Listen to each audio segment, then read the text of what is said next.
নমস্কার বন্ধুরা, তোমরা যারা গ্রাম পঞ্চায়েতের এক্সামের জন্য প্রস্তুতি নিচ্ছ তাদের জন্য আজকের ভিডিওটা অত্যন্ত গুরুত্বপূর্ণ।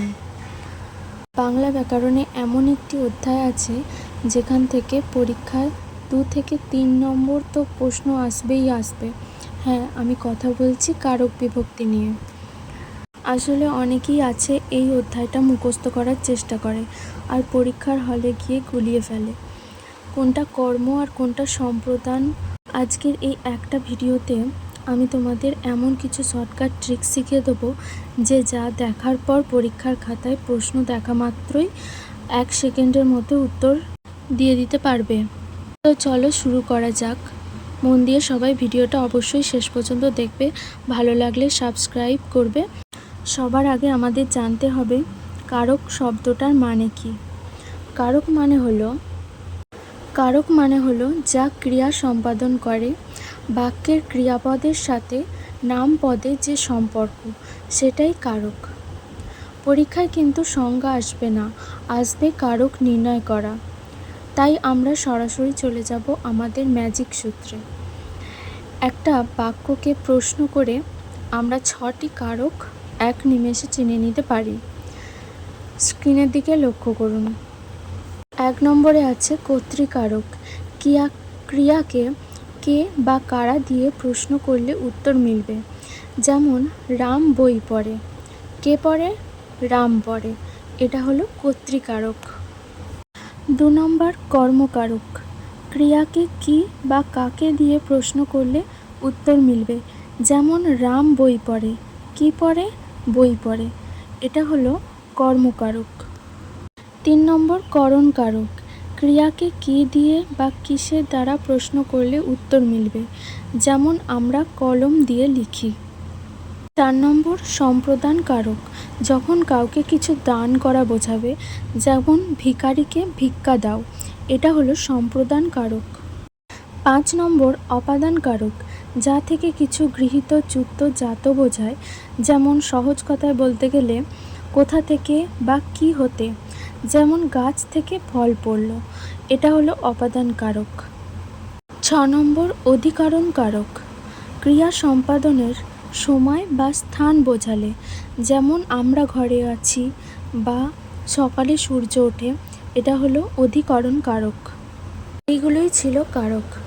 আমরা কারক তো চিনলাম, এবার এর সাথে জুড়ে থাকা বিভক্তি। বিভক্তি আর কিছুই নয়, শব্দের শেষে যে অতিরিক্ত বর্ণ বা চিহ্ন যুক্ত হয় সেটি হলো বিভক্তি।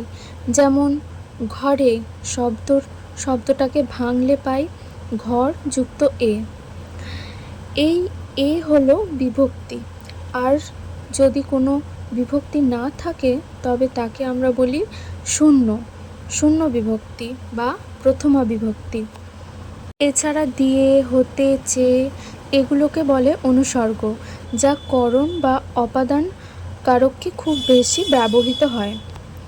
দেখো, তোমরা এই ভিডিওটা পজ করে করে যে লেখাগুলো লিখছি আমি, সেগুলো তোমরা তোমাদের খাতায় সুন্দরভাবে লিখে নাও, যাতে ভুলে না যাও এবং মুখস্থ রাখতে তোমাদের সুবিধা হবে। এরপর আলোচনা করি কিছু কনফিউশন জোন নিয়ে। পরীক্ষার খাতায় অনেকই কনফিউশন হয়। পরীক্ষার্থীরা যেখানে বেশি সব থেকে ভুল করে, পঞ্চায়েত পরীক্ষায় ঠিক এই জায়গাগুলোই থেকেই প্রশ্ন তুলে দেওয়া হয়। একটু মন দিয়ে বোঝো। 1 নম্বর কর্ম বনাম সম্প্রদান। আমি যদি বলি ধোপাকে কাপড় দাও, এটি কিন্তু কর্মকারক। কারণ ধোপাকে কাপড় আমরা চিরকালের জন্য দান করে দিই না, ধোপা কেচে আবার ফেরত দিয়ে দেয়। কিন্তু যদি বলি অন্ধজনে দেহ আলো বা ভিখারিকে ভিক্ষা দাও, তবে এটি হবে সম্প্রদান কারক।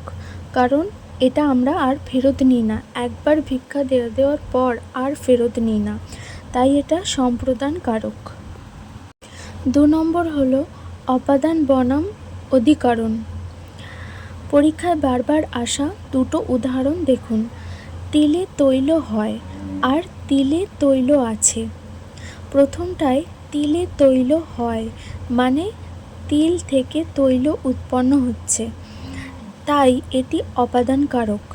আর দ্বিতীয়টায় তিলের তৈল আছে, মানে তিলের ভেতরে তেলটা অবস্থান করছে, এখানে স্থান বোঝাচ্ছে, তাই এটি অধিকরণ কারক। চলুন এবার আমরা লাইভ টেস্ট করি, দেখি আপনারা কতটা শিখতে পারলেন। প্রশ্ন 1, বুলবুলিতে ধান খেয়েছে, এখানে ধান কোন কারক?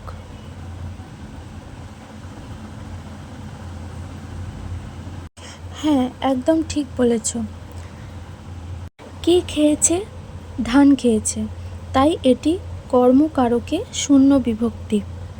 প্রশ্ন 2, শিকারি বিড়াল গোঁফে চেনা যায়, এখানে গোঁফে কোন কারক?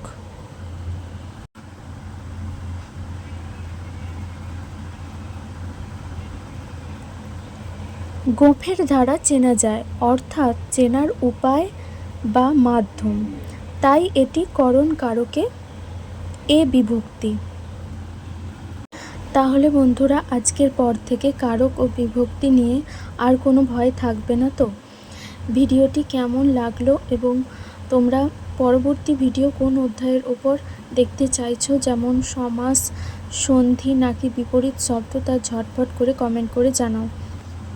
তো দেখা হচ্ছে পরের ভিডিওতে, ততক্ষণ খুব ভালো থাকো আর মন দিয়ে প্রস্তুতি নাও। ধন্যবাদ।